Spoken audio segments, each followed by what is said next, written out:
नमस्कार, one India Hindi में आपका स्वागत है। मैं हूं शिखा धूरिया। देश में कोरोना की दूसरी लहर तेजी से लोगों को अपनी चपेट में ले रही है।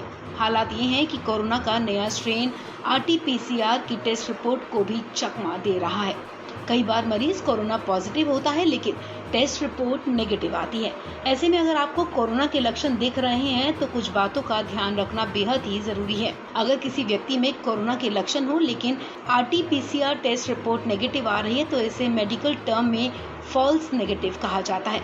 आरटी-पीसीआर का टेस्ट करते समय नाक और गले से स्वैब लिया जाता है। ऐसे में अगर स्वैब सही तरीके से ना लिया जाए तो भी रिपोर्ट गलत आती है।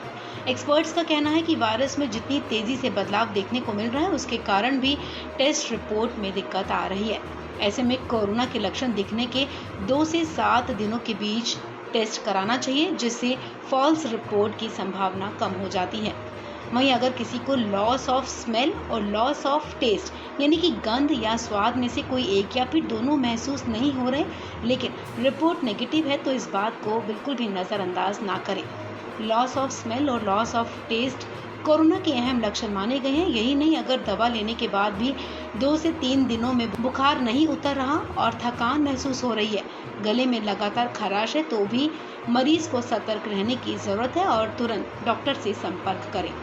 अगर किसी को कोरोना के लक्षण दिखाई दे रहे हैं लेकिन कोरोना रिपोर्ट नेगेटिव है तो भी 5 से 7 दिन के लिए होम आइसोलेट होना जरूरी है। अगर आप खुद को कोरोना नेगेटिव मानकर बाकी लोगों के संपर्क में आते हैं तो ये दूसरे लोगों के लिए भी नुकसानदेह साबित हो सकता है। इसके अलावा ऑक्सीजन लेवल अपना समय समय पर चेक करते रहना चाहिए। 95 से ऊपर ऑक्सीजन लेवल सामान्य माना जाता है। अगर लक्षण ज्यादा गंभीर दिख रहे हैं तो HRCT यानी कि high resolution CT scan test करा लेना चाहिए। खबर में फिलहाल इतना ही। तमाम अपडेट्स के लिए आप बने रहिए वन इंडिया हिंदी के साथ।